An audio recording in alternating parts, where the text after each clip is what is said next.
ஹாய்ங்க, இது நம்ம வீடு பக்கத்தாப்லே இருக்கக்கூடிய மண்வேலி அம்மன் அப்படிங்கிற ஒரு அழகான கோவில் கூடிய வீடியோ தான் இன்றைக்கி நீங்கள் பார்த்துட்ருக்கீங்க. இதில் வந்து அம்மன் ரொம்ப அழகாக ரொம்ப அம்சமாக இருப்பாங்க. இந்த கோவிலே ஒரு மாதிரி அமைதியான இடத்துல லொக்கேட் ஆகிருக்குங்க. ரொம்ப ஒரு மாதிரி மெயின் ரோட்லலாம் இல்லாமல் ஊருக்குள்ளே லொக்கேட் ஆகிருக்கிறதுனால ரொம்ப அழகாக இருக்கும். இதில் முருகர் தெய்வானிக்கு தனி சன்னதி, விநாயகருக்கு தனி சன்னதி, துர்கைக்கு தனி சன்னதின்னு சொல்லிட்டு எல்லாத்துக்குமே தனித்தனி சன்னதி இருக்கும்.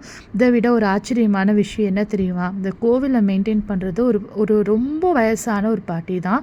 அவ்வளோ அழகாக அவ்வளோ சுத்தமாக நீட்டாக இருந்துச்சு. கோவில் பார்க்குறதுக்கே அவ்வளோ நல்லா மெயின்டைன் பண்ணியிருந்தாங்க. உண்மையாலுமே இந்த வயசில் அதெல்லாம் எப்படி முடியுதுங்கிறது எனக்கு தெரியவே இல்லைங்க.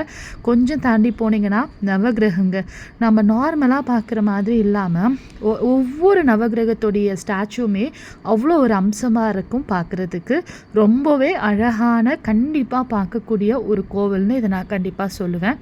இந்த கோவில் மாங்காடு காமாட்சி அம்மன் கோவிலில் இருந்துட்டு நியர்பை ஒரு 1 கிலோமீட்டரில் வந்து வருங்க. அன்னைக்கு நான் கொழுக்கட்டையும் சுண்டலும் வந்து பிரசாதமாக செஞ்சு எடுத்துகிட்டு போயிருந்தேன் கோவிலுக்கு. அதெல்லாம் வச்சு சாமிக்கு அழகாக படைச்சிட்டு கிளம்பியாச்சு. இந்த சுவாமி பார்த்திங்களா, ஸ்வர்ண பைரவர் அப்படின்னு சொல்லிட்டு ரொம்ப அழகாக இருக்கும். ஒரு சுவாமியோடைய ஸ்டாச்சுமே ரொம்ப அழகாக இருக்கும். கோவில் எதிர்த்தாப்புலேயே இந்த நெல்லிக்காய் மரம் வந்து தெரிஞ்சிச்சு. ரொம்ப சூப்பராக இருந்துச்சுங்க. நெல்லிக்காய் அப்படியே கொத்தாக காய்ச்சிருந்துச்சு.